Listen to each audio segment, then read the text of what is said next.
It is Friday night, and this is more of my wrap up for the week. Started off really solid with a good plan. Again, had some factor meals.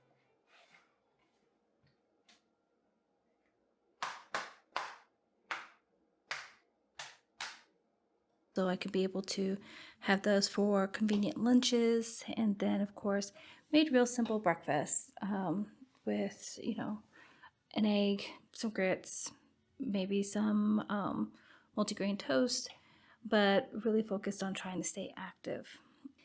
The week, like I said, it started off okay, planned accordingly, and then had some obstacles that come in the way. And you know what? That always happens. You notice how you plan for the uh, the best and solid week that's going to be consistent, no issues.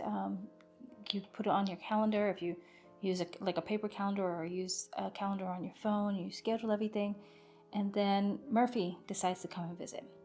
My Murphy was Tom, and if you are one of the ladies watching, you know what Tom is. And then on top of that, challenges at work that needed my full attention, which I always give full attention, but this was like extra attention, like serious. And then in addition to that,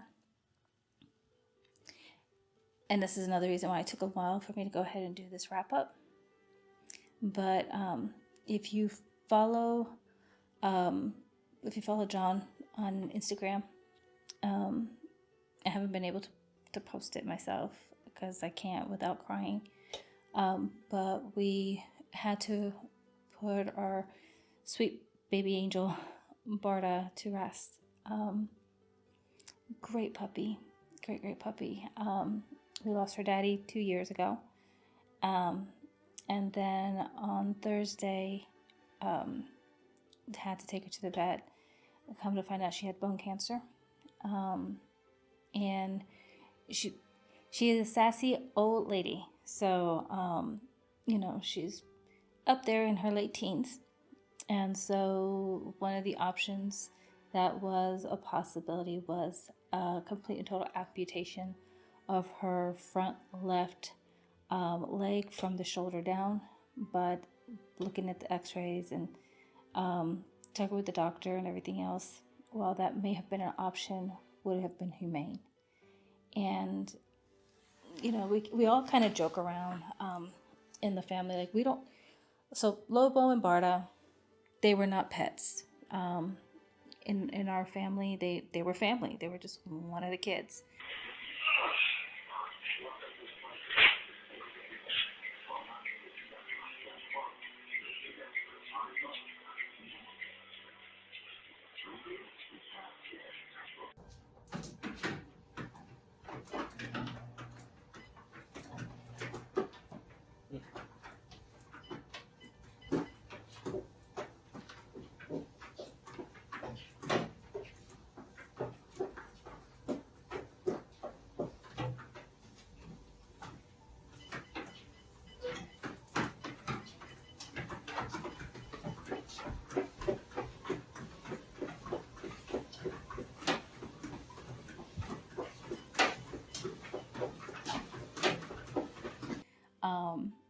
And so they, like, even in the house, like, they didn't wear collars. They were our naked puppies, because they were just family. Like, we don't wear collars in the house. You don't wear a collar in the house. So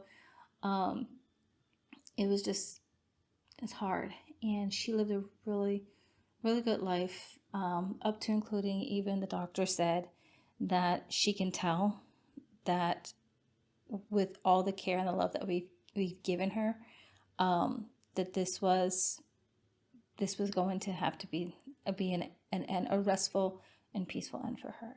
And it's quiet. That's something I'm having to get used to, is it's quiet. And granted, having my 9-year-old here doesn't mean that's quiet by any means. I don't know where the energy of that little girl comes from. Definitely not me, and definitely not her brother's energies all wrapped together. But it's a void. And John and I were talking about that last night, how while it was sad, don't get me wrong, it was very sad to lose Lobo. And I think we all focused in on Barda because she had lost her daddy. And that was the center of her world, and just making sure that she was able to get through it. But now that she's gone to join him and her mom and a few of her siblings, you can definitely feel that void, that hole. It's hard. It's hard. So I took yesterday and I took today just to kind of deal with those feelings. And honestly, between the Bells of Steel blitz bike, and I also just kind of wrapped up my day with after doing some lifting.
I just wrapped up my day with just a casual walk on the treadmill,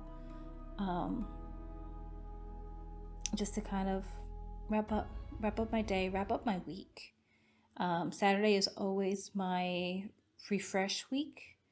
So that means like prepping the fridge and planning out some grab and goes. Like I think I've mentioned already in one of the vlogs in a comment, I try and plan maybe 2 or 3 meals that are really simple.